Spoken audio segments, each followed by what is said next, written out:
For 40 years, I've been tearing my heart out for the underdogs, the poor, the less privileged, and the Nigerian youths, nudging them to stick to their dreams and to never let anyone kill it for them, not even their parents. Yeah. I am glad that my consistency and tenacity has encouraged millions of youths to chase their own dreams and never give up on themselves. Though coming from an elitist background, know what it means to be poor. So that is why I am passionate about the poor. Because of my pedigree and my rich heritage, people always wonder, what is this affinity with the poor? The needy, the disenfranchised, and the downtrodden? What is it? But verily, verily, I say unto you, I have been poor at a point in my life, like Jesus Christ, who became man to understand what it means to be a man. I tasted poverty when, as a young man, I deliberately decided to chart my own path against my parents' approval. I hit brick wall, starting from ground zero. Yes, you can imagine, from America, Yankee, to the village, all just to prove to my parents that I can survive and succeed without endorsement or their support. 7 years in that village. 7 hard years I spent in the village coming back from America. I lost my self-esteem. I lost my confidence. I was overwhelmed with this inferiority complex. I almost went mental, till an angel, yes, an angel, the late Tina Onwudiwe, the African Oyibo, yes, rescued me from the village. God bless her soul. Today, ladies and gentlemen, I see differently about holding on to the slogan, One Nigeria. What does that mean? Sometimes I feel like I'm knocking my head against the wall. Why are my people so arrogantly ignorant? Yeah, why? Why they be me like say they are mumuna follow come? I'm getting tired of holding on to this one Nigeria dream. You know, they make sense to me again. Yeah, many youths today don't even believe in the future of the shithole. Many have given up. Those who have the opportunity, then they jackpot, living in thousands, living this hellhole. Being good or doing good, it's so anti-social. Many of us are like crabs in the bucket, pulling good things down, because many now believe that anything, everything, and everybody is bad, and so must be brought down. Pull them down. Who them be?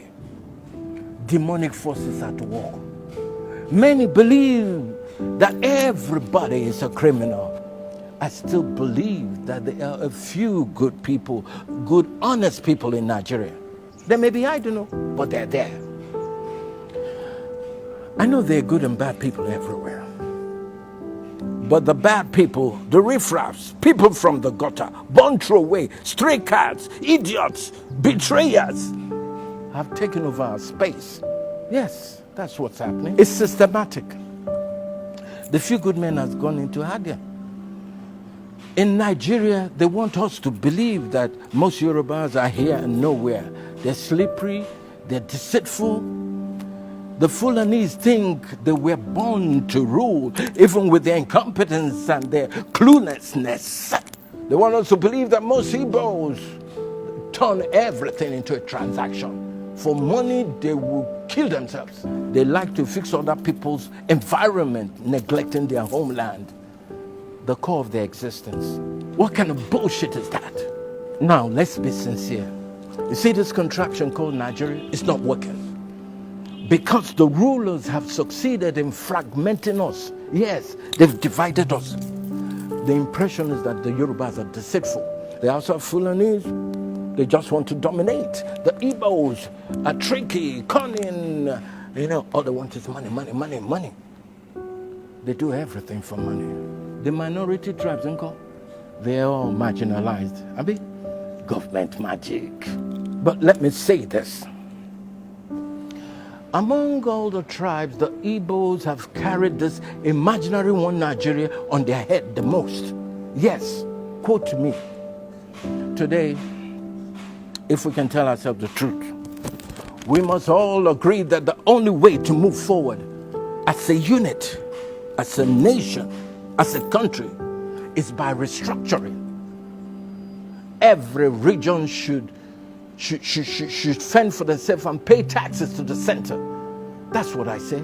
Therefore, I, Charlie Bourne, Chukwuemeka Oputa, Jodurubariba, one of Africa, the president of all frustrated Nigeria, have resolved to advising everybody, go back to your region and let's start to build from the inside out. Your house no go be like poto poto. You won't come out outside to the dengue, the post, come the talk nonsense, come the deceive people. Go back to your region and make it work. From your local government chairman to the state. Yeah, let's all go back. I'm going home to the southeast to tear my heart out and to work tirelessly to help to build a home I can be proud of. And let anyone come and tell me they want to ruralize my region. But when you sit there, listen, we need a mental revolution. Not all this papanyanya. Sometimes they be me saying like una mumu na follow come. Say, oh.